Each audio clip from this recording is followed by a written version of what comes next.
सारे के सारे ऐसे ऐसे दुख दिए गए, लेकिन वह कहता है मैं चोर नहीं हूं। वह कोतवाल भी कहता है कि आखिर है क्या। राजा के पास ले गए और कहा राजा चोर तो यही है, लेकिन यह स्वीकार नहीं कर रहा है। राजा ने कहा ठीक है, तुम्हारे लिए, तुम सही बोल दो, तुम्हारे लिए माफ कर दिया जाएगा, छोड़ दिया जाएगा। तब वह कहता है राजन मैं ही चोर हूं। कोतवाल कहता है कि इतना पहले कह देता, इतनी मार पड़ गई, इतने दुख दिए गए, आज तक ऐसे किसी को दुख नहीं दिए गए जैसे दुख दिए गए। कोई भी कह देता ऐसे दुख मुझे नहीं चाहिए। तुम ये बताओ तुमने ये दुख सहन कैसे कर लिए।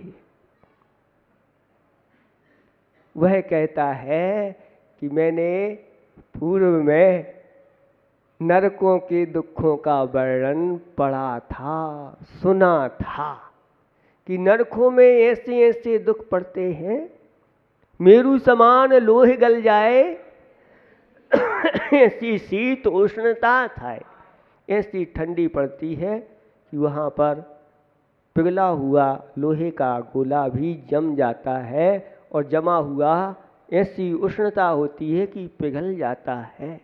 जब उन नरकों के दुखों को सुना तो सुन करके लगा कि ये कुछ भी नहीं है मनुष्य गति के दुख, और मैंने ये सब सहन कर लिए।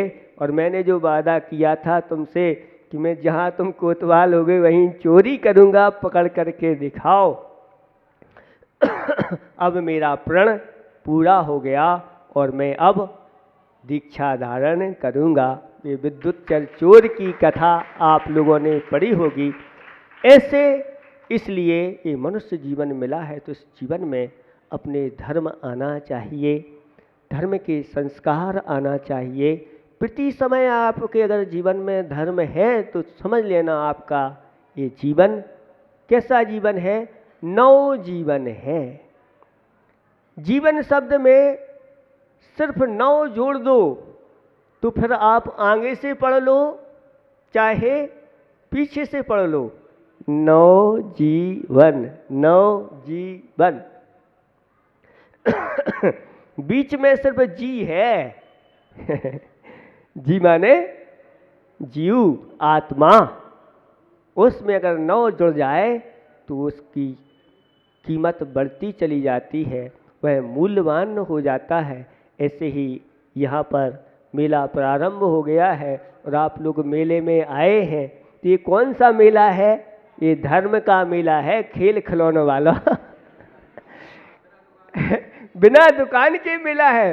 पहले यहाँ मेला भरता था, लोग आते थे 7 दिन, गाड़ी में बैठ के आते थे। कौन सी गाड़ी में? बैलगाड़ी में खुनखुने बजते रहते थे, घंटियाँ बजती रहती थी। यहाँ मेला में ही लोग आकर के मिल जाते थे। मिल जानना जानते हैं आप लोग? कहते हैं ना बैलों को मिल दो यानी अब गाड़ी में वह लगे हुए हैं, उनको छोड़ दो, अब बैठेंगे शांति से। वो मेला कहलाता था। मेला में ऐसा मेला लगता था, लोग अच्छे से मेला करते थे, धर्म कर्म कम करते थे और बाहरी मेला बहुत ज़्यादा होता था। लेकिन अब गुरुओं के आशीर्वाद से बाहरी मेला समाप्त हो गया। अब तो मात्र धर्म का मेला बचा हुआ है और अब लोग आते हैं यहाँ से अच्छी तरह से धर्म का लाभ लेते हैं गुरुओं के दर्शन करते हैं, भगवान के पूजन अभिषेक शांति धारा करते हैं। आज ऐसे ही आचार्य भगवंत के द्वारा यह बीनावारा क्षेत्र, जहाँ पर गुरुदेव की ऐसे ही ठंडी गर्मी वर्षा आदि यहाँ पर जिनकी साधना हुई है, उनके साधना का ही प्रताप देखो। गुरुदेव का कितना बड़ा अंदर से बड़ा हृदय कि मैंने जिस क्षेत्र पर साधना की है वह क्षेत्र इस विश्व में एक बहुत बड़ी कीर्ति का स्थान बने। और आज दर्शन करते हैं तो क्या अद्वितीय चीज़ यहाँ पर गुरुदेव के आशीर्वाद से तैयार हुई है, ये वर्षों वर्षों के लिए यहाँ पर। और ऐसे भव्य जिनालय जिनमें ऐसी दिव्य प्रतिमाएं जिनेंद्र भगवान की गुरुदेव के द्वारा पिछले वर्ष यहाँ पंच कल्याणक हुआ था। पंच कल्याणक होने के बाद ये पहला मेला है भगवंतों का। नए नए भगवान आए हैं, वो नया मेला है। और अब यहाँ पर जब मस्तक का अभिषेक ही होना है तो सामान्य चीज़ों से अब मस्तक का अभिषेक नहीं होगा। पहली बार हम लोगों के सानिध्य में हो रहा है। अच्छे स्वर्ण झाली और स्वर्ण कलश से जिनेंद्र भगवान का महामस्तक का अभिषेक होगा और स्वर्ण से ही अभिषेक होगा अच्छी तरह से। आज भगवान शांतिनाथ भगवान का महामस्तक का अभिषेक रखा गया है। वो सुबह सुबह आप लोग जल्दी नहीं आ पाते, इसलिए आप लोगों के लिए वह दोपहर में कर दिया गया। आप लोग आराम से आओ, कोई बात नहीं, खा पी भी लो अच्छी तरह से, जिससे आप लोगों को ठंड ना लगे, है ना। फिर भगवान का आप अभिषेक पूजन अच्छी तरह से करना, विधान करना। दूसरे दिन बड़े बाबा का भी यहाँ पर मस्तक का अभिषेक रखा गया है। आप लोग अच्छी तरह से इस 2 दिन के मेले में ऐसे ले जाना जैसे वह तुम्हारे लिए 200 वर्ष का मिल गया है। क्योंकि आचार्य भगवान के द्वारा जिनकी प्रतिष्ठा हुई है विशुद्धि के साथ, उनका यह अभिषेक शांति धारा अपने आप में बहुत महत्वपूर्ण रहता है। और वर्ष का पहला दिन है, पहले ही दिन ऐसी कमाई करना कि पूरे वर्ष भर बैठ करके खाते रहना। अहिंसा परमो धर्म की। नमः सिद्धेभ्यः। ओम नमः सिद्धेभ्यः। ओम नमः सिद्धेभ्यः। निर्मल जल सामान्य है जिनका, चंदन से है दिव्य वचन। अक्षत सम अक्षत है श्रद्धा, सुमनों सा सुंदर है तन। नैवेद्य चरित्र ज्ञान है दीपक, वसु विधि करते धूप दहन। ध्यान सुफल है अर्घ समाधि, मुनिवर तुमको नित्य नमन। अनर्घ पद को पाने गुरुवर, मेरा अर्घ समर्पित है। एक जीवन क्या 100 जीवन, गुरुवर तुम्हें समर्पित है। ऋषिवर तुम्हें समर्पित है। देवादिदेव 1008 कैवल्य कमलापति श्री आदिनाथ भगवान की जय। देवादिदेव 1008 श्री शांतिनाथ भगवान की जय। परम पूजक स्वाट आचार्य पेवर गुरुवर श्री विद्यासागर जी महामुनिराज की जय। 3 कम 9 करोड़ मुनिराजों की जय। पूज्य श्री विमल सागर जी महाराज की, समस्त मुनि संघ की। भव्यात्माओं, जैसा कल आप लोगों ने शांतिनाथ भगवान का अतिशय देखा कि सब जगह पानी है और यहाँ पर पानी नहीं बरस रहा था, और सभी लोगों ने बढ़ चढ़ करके महामस्तक के अभिषेक में शांति धारा में भाग लिया और विशिष्ट पुण्य का संचय किया। लेकिन कल भावना भाई थी कि जैसा शांतिनाथ भगवान का मस्तक का अभिषेक हुआ है, लोगों ने दान दिया है, बड़े बाबा का इससे भी बढ़कर कार्य होना चाहिए। लोग बता रहे थे महाराज यहाँ अभी 3 बजे से झमाझम बारिश दिखा रहे हैं व्हाट्सएप पे। अरे वो होगी व्हाट्सएप पे होगी आपकी, लेकिन यहाँ तो दूसरी बारिश है। यहाँ तो पुण्य की बारिश ऐसी हुई कि जैसी भावना भाई थी वह भावना भी पूर्ण हो गई। धन्य है ऐसे क्षेत्र। आचार्य भगवंतों ने कुछ पंक्तियों के माध्यम से सारभूत बातें बताई हैं। उन्होंने कहा, असारे खलु संसारे सारमेतस चतुष्टयम। इस असार संसार में चार चीजें हैं, चार चतुष्टय ही सारभूत हैं। सबसे पहला तीर्थे वासे, तीर्थों में वास करना पहला ये चतुष्टय है। तीर्थों में जो वास करते हैं वह धन्य है ऐसे प्राणी जिन्होंने तीर्थ में वास करके अपने आप को पवित्र बनाया है। हमारे आचार्य भगवंत ने दीक्षा लेकर के ऐसी ही भावना भाई, और ये जहाँ जहाँ क्षेत्र हैं इन क्षेत्रों पर जाकर के गुरुदेव ने ऐसी साधना की, आज उनकी पवित्रता पूरे के पूरे विश्व में फैली हुई है। उनकी चरण रज लेने के लिए बिल्कुल तत्पर रहते हैं। एक नज़र तो कम से कम गुरुदेव उठा ले, ये सब उनकी साधना का ही परिणाम है। और हमारे आचार्य भगवंतों ने कहा कि ऐसे रत्नत्रय के धारी पंचम काल में जिनकी भिक्षा शुद्धि है, जिनकी हृदय की शुद्धि है, जिनके वचनों की शुद्धि है, ऐसे अगर निर्गंथ मुद्रा के धारी अगर आपको मिल जाए तो वह तो इस कलिकाल के साक्षात भगवान हैं। ऐसी भगवान की उपमा उनके लिए दी गई है।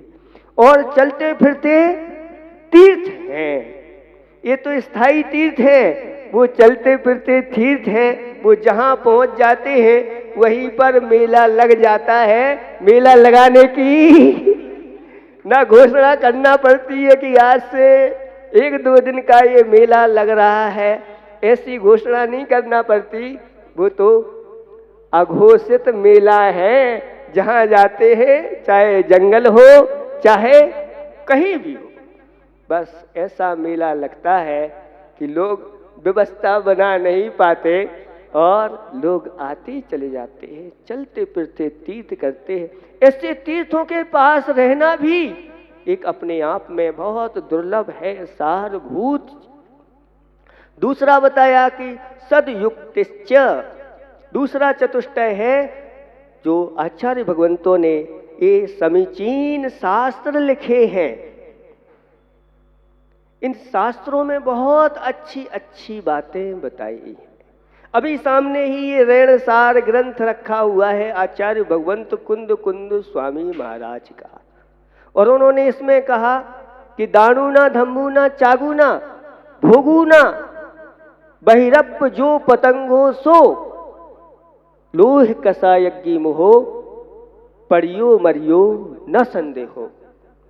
जो इस मनुष्य जीवन को पाकर के, ऐसे जिनेंद्र भगवान के कुल को पाकर के जो दानुना दान नहीं करता, ऐसे उत्तम आदि पात्रों में, उत्तम आदि स्थानों में दान नहीं करता, धम्मुना धर्म नहीं करता, पूजा आदि रत्नत्रय आदि का पालन, ग्रस्त धर्म, श्रमण आदि का धर्म नहीं करता, चागुना त्याग नहीं करता, पाप आदि का त्याग नहीं करता, संयम को धारण नहीं करता, भोगुना जो न्याय पूर्वक अपने धन का उपभोग नहीं करता, ऐसा वह बहिरात्मा है।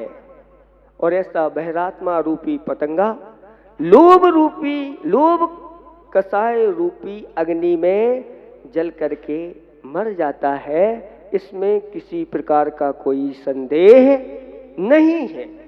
इसलिए ऐसी ऐसी सदयुक्तियां आचार्य भगवंतों ने लिखी हैं, इनका अच्छी तरह से अध्ययन करना चाहिए, विनय के साथ साथ स्वाध्याय करना चाहिए। 2 चीजें आपको बता दें, पहला तो तीर्थ वासे, दूसरा सदयुक्तियां, तीसरा है गुरु सेवा। गुरु सेवा करने के लिए सबको नहीं मिल पाती, विशिष्ट ही पुण्यात्मा पुरुष होते हैं जिन्हें गुरुओं की सेवा करने को मिलती है। हमारे अपने गुरुदेव की ऐसी सेवा की कि उसी का फल है आज कि गुरुदेव जैसा आशीर्वाद दे गए थे उससे भी जाकर के कहीं बढ़ चढ़ करके ये सब कार्य हो रहे हैं। कितना विस्तार है उनके बारे में आप निकल रहा है बहुत सारा, आप पूरा जीवन निकल जाएगा तो पढ़ नहीं पाओगे कितना उन्होंने किया है। और चौथे नंबर पर रखा आत्मसेवनम, आत्मचिंतनम। चौथी सारभूत है अपनी आत्मा का चिंतन करना। ये चार चीजें अगर आपके जीवन में आ गई तो असारे खलु संसारे सारमित चतुष्टयम, ये चार ही चतुष्टय भूत है। इनको आपको पाने के लिए प्रयास करना चाहिए। आप लोगों का यह मेला बहुत अच्छी तरह से सोचा नहीं था मौसम की विपरीतता देख करके, लेकिन मौसम ने आपका साथ दिया क्योंकि आपकी भावनाएं और गुरुदेव का आशीर्वाद वहीं से आप लोगों को मिला था। इसलिए ये कार्य अच्छी तरह से पूर्ण रूप से संपन्न हो गया है। हमारा भी आप लोगों के लिए आशीर्वाद है कि ऐसे ही प्रतिवर्ष आप लोग मेले करते रहना, क्योंकि सांसारिक मेले तो बहुत हैं लेकिन धार्मिक मेला तो ऐसा मेला है जो संसार के दुखों से छुड़ा करके और वह इष्ट सुखों को प्राप्त कर देता है। आप लोग इसी प्रकार के कार्य अच्छी तरह से निरंतर करते रहें। दिन दूनी रात चौगनी इस क्षेत्र की वृद्धि होती रहे। इन्हीं भावना के साथ सभी को हमारा आशीर्वाद है। अहिंसा परमो धर्म की